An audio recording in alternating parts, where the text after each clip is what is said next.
Hi, welcome to Pyrography Made Easy. I'm Brenda. It seems like at some point in every pyrographer's career, there is a time when you need or want to make a sign, or maybe add a saying to some artwork. Well, in this tutorial episode, I am going to show you different ways to make your lettering look 3D. And my goal is just to give you some ideas to help your sign stand out or make it look a little different. Well, let's get started. Where to get fonts? An obvious choice is to use a stencil. There are many types to choose from. You can find them at craft stores, art stores, and numerous places online. Another option is to use a word processing application. Most of them have a wide selection of fonts to choose from. Plus, some of them allow you to type in the exact font size you want versus being stuck with something from the drop-down menu. You can also use online font generators. There are a number of free ones available. They all seem to work a little differently. I will admit I would be very hesitant to use anything that requires a download. That is just my personal bias because I am very cautious about getting a potential computer virus. Some of the sites allow you to create custom filters. For example, let's say you're working on a Halloween sign and you want a scary looking font. Type in scary and it will filter the results to match your criteria. Every beginning. If I'm using a stencil, I draw a line to align the top of the letters on the stencil with. You can alter how close or far apart the letters are. One thing I like to do with stencils is draw in the gaps on the letters. That way it's not as obvious that I used a stencil. If I'm using a printout from a Word document or an online font, I coat the back of the printout with graphite and then place that printout, graphite side down on the board. Then I trace over it. Afterwards, I use a writer pen tip and burn over the pencil marks. Once that is done, I rub over the area with a pencil eraser to remove any residual graphite. The first style we will do is puffed. Burn short pull-away strokes along the outer edge of the letter. Start the stroke on the edge and pull it down towards the opposite edge of the letter. It is up to you how long you extend the color. Make sure to rotate the board as needed so that you are always pulling the pen tip down towards yourself or the opposite edge of the board. I first like to burn a thick line adjacent to the edge of the letter. This creates a buffer zone adjacent to the edge, so I don't have to be exactly on the edge when I start my pull-away burn stroke. Where the letter is thin, I burn really short pull-away strokes. On the wider parts of the letter, I increase the length of my burn stroke. It is important to always start the pull-away stroke on the darker edge of the object. The reason is that pull-away strokes start darker than they end. Also, the burn stroke creates gradient color, which is why I like to use it for applications of this type. To get smooth results, slightly overlap your burn strokes. If needed, reburn over the area. This will darken up the area and smooth out the color even more. How quickly the color fades on each burn stroke is dependent on how fast you are moving your hand. If you move your hand quickly, the color will fade faster, and this gives you a shorter burn stroke. Slow down your hand speed, and the pen tip stays in contact with the board longer. This results in more color and a longer burn stroke. Because of pull-away strokes' ability to create gradient color, I love to use it to create 3D pipes, tubes, circles, mounds, wells, etc. Plus, it is an easy burn stroke to use and master. I am burning on watercolor paper. It is 140 pounds, 100% cotton acid-free paper. Watercolor paper is harder to burn on than wood, so it takes longer and a higher heat to burn on it than wood generally does. On the flip side, paper tends to be cheaper than wood, so it is a great medium to practice on. Another benefit of acid-free 100% cotton paper is that your artwork won't fade on it like wood does. I have sped up the video to get this first letter done. Even sped up, I think you can easily see what I am doing. Let's recap the information. Start the pull-away stroke on the darkest edge of the object. Pull it down towards yourself or the opposite edge. Slightly overlap your burn strokes to get smoother burn results. Reburn to darken and smooth out the color even more. I generally use either circular motion or uniform strokes to give the center of the letter color. How dark you make the center is up to you. The only thing I will mention is that the contrast between the outer edges and the center of the letter controls how puffy the letter looks. High contrast will produce a very puffy looking letter. Reducing the contrast will make it look less puffy. If the contrast is greatly reduced, the letter will look fairly flat. I like to use white charcoal to mark where I want a highlight to be. White charcoal doesn't show up on paper, so I'm using a pencil instead. The marked highlight indicates the spot I need to stop the burn stroke at.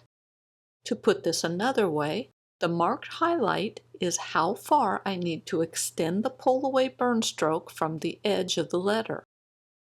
Having a visibly marked highlight can make it easier to keep the burn stroke length consistent.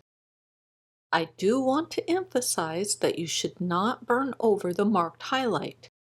The reason is that neither pencil or white charcoal will block the heat of the burner, so you will color the wood or paper, whatever you're burning on. Other than the highlight being marked, nothing else changes. Burn in the letter using the same guidelines that were used on the first letter. Start the pull-away stroke on the outer edge of the letter where the color is darkest. Pull the pen tip down towards yourself. This is most likely going to be in the direction of the opposite side of the letter. Stop the burn stroke near or shortly after reaching the spot you want the highlight to be. If you have a marked highlight, stop the burn stroke just before reaching the pencil or white charcoal marks. To get smoother burn results, slightly overlap your burn strokes. Also, reburning will not only further darken the area, but it will also smooth the burn marks even more. This technique doesn't work as well on narrow or thin letters. It can be done, but it doesn't have that same visual impact that a wider letter has. In this chapter, we'll cover the freehand method. Begin by adding short, angled lines to the letter. The angle of the lines should match or be very similar. Also, the lines should be the same length. Then draw a line that connects the outer edge of each of the short lines that you've drawn. Afterwards, use a writer pen tip and burn over the pencil lines. Then rub over the area with an eraser to remove any residual graphite. Switch to a shader and burn over your letters. I find the simplest method is to burn the angled parts of the letter to a uniform color that is darker than what the front of the letter will be. The reason for this is that darker areas appear to be further in the background or further away from the viewer. The opposite is also true. Lighter color objects appear to be closer to the foreground or closer to the viewer. Using this principle to burn in the letter will help give it depth or an increased 3D appearance. As I burn, I am using an assortment of burn strokes. For example, I use a lot of uniform strokes, but I also use some zigzag strokes using the flat of the shader. It really doesn't matter what type of burn stroke that you are using.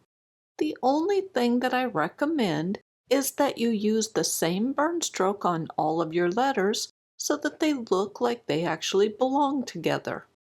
After the side or angled part of the letter is burned in, then I work on the face or the front of the letter.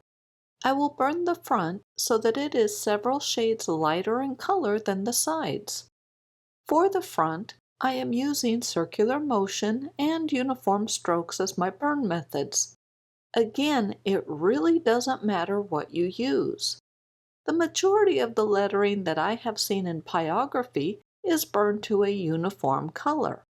Very seldom, if ever, do the letters have a texture to them. That said, there is no wrong or right in this situation, so do what you want. You are in complete control as to the direction you want the sides of the letter angled towards. Since the edges of the letter face are burned in, if you don't care for how an angle is looking, just erase it and start over. One nice thing with burning the letters to a uniform color is that this method works for any style of letter. Also, how wide the letter is doesn't matter. In this chapter, I will explain the offset method. With stencils, you can move it around the burned letter to decide what angle you want the side of the letter to have. Once you've decided that, then trace in the letter. It is okay if the pencil marks overlap onto the burned letter. Next, draw lines connecting the outer edges of the burned letter to the outer edges of the angled letter. If it is easier, you can erase any unneeded pencil lines. Afterwards, use a writer pen tip to burn over the pencil lines and then rub over the area with a pencil eraser to remove any residual graphite. The most important thing to do with all of the lettering is to first burn the outer edges of the letter front. Once that is done, you can easily make changes to the angled part of the letter. Plus, it makes it easier to see the lines on the angled part of the letter that are not needed. Basically, any line that overlaps onto the front of the letter is not needed. Just like the previous example, the width of the letter does not matter. Also, you are in complete control as to the direction your letter is angled. You are also in control of how deep or thick you make the letter. When using a printout, I begin by using a straight edge to draw a line adjacent to the top edge of the letters. Then, to make the printout easier to work with, I trim away most of the excess blank paper. Next, draw a line on the board where you want the letters to be. Make sure that the line extends past the width of your letters. Once that is done, match up the line on the printout with the guideline on the board. Then trace over the letters. Afterwards, use a writer pen tip to burn around the edges of the letter. Rub over the area with a pencil eraser, then use a ruler or other straight edge to draw a new guideline. This guideline is where you want the top edge of the letter sides to be.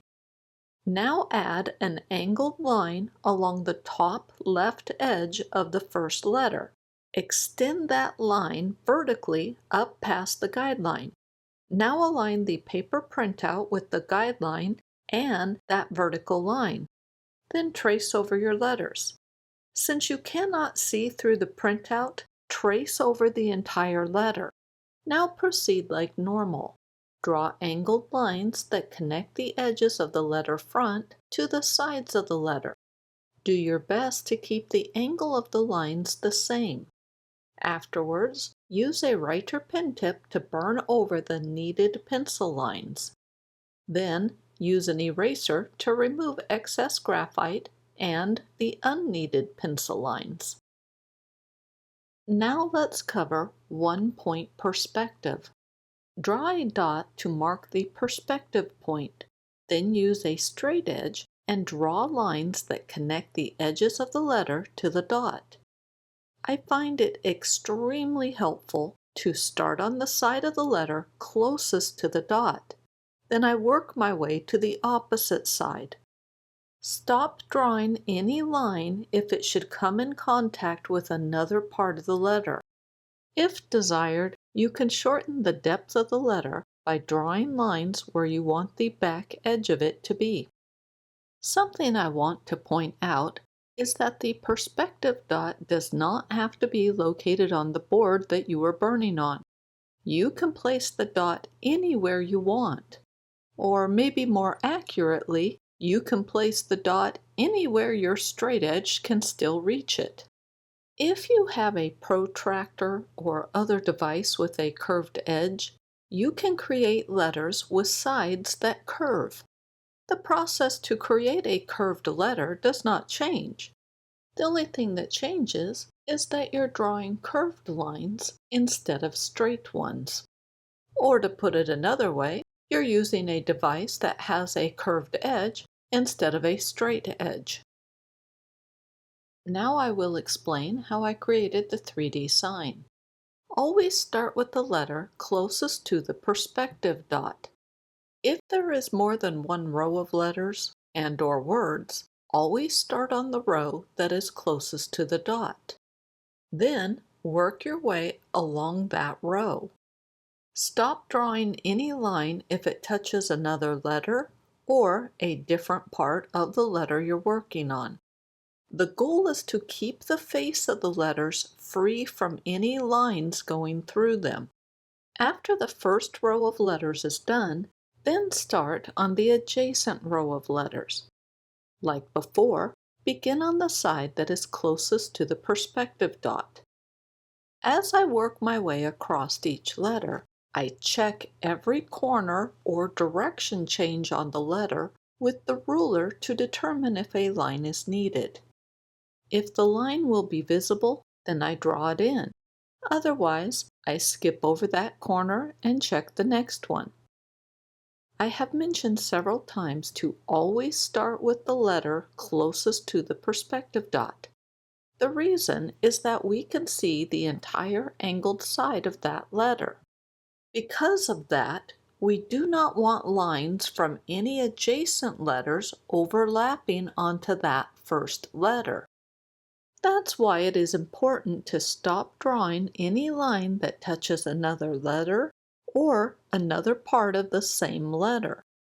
Working in this fashion will keep the front of the letters clean and the sides of the letters easy to see, plus it will make it easier to tell what lines go with each letter. I had to switch to a longer straight edge to reach the letters that were further from the perspective dot. Here's how the sign looks so far. I highly recommend creating a pencil version of your sign to make sure you like how it looks. Plus, you can use it as a reference. When I burned in the letter on my sign, I used pull-away strokes along the curved edges. I started each stroke on the darkest part of the curve and pulled it towards the paler side of the curve. I used a pencil to mark the area where I wanted my highlight to be. That spot told me where to stop my pull-away stroke. If I were burning on wood, I wouldn't use pencil for this. Instead, I'd use white charcoal to mark the highlight. I only created highlights on letters that had curved edges. I did this because the gradient color on the edges helped create the illusion of the edge curving. The pull-away strokes I'm using are the same strokes that I used on the puffed letter. Since that chapter covered the burn stroke in great detail, I'm not going to repeat all of the same information in this one. I chose to make the tops of the letters lighter in color than the sides. Since the letter I'm working on starts out flat and then begins to curve, I use either pull-away strokes or uniform strokes as my burn method. Quite truthfully, you can make the sides of the letters solid or uniform in color like we did in the freehand and offset chapters. When I use pull-away strokes, I start the burn stroke on the darkest edge and pull it towards the highlight. With uniform strokes, I use reburning and hand speed to change the color. I reburn more often and slow down my hand speed when I'm working near the darker edge. Near the highlight, I speed up my hand speed and I don't do as much reburning. After the letter closest to the perspective dot is done, then I begin working on the adjacent letter. With each additional letter, I make sure that it is fairly easy to tell it apart from the previous one. This was done by creating contrast anytime the sides of the current letter came into contact with a previous letter. If the contact spot on the previous letter was light in color, then I would burn the current letter darker, and vice versa. If the contact spot on the previous letter was darker in color, then I would burn the current letter to a paler color. Keep in mind that I am not saying this is what you must do with your sign. Instead, I'm just explaining what I did. Rotate the board as needed to keep the corners of letters crisp and clean. On letters that have straight edges, I kept the color uniform or solid in nature.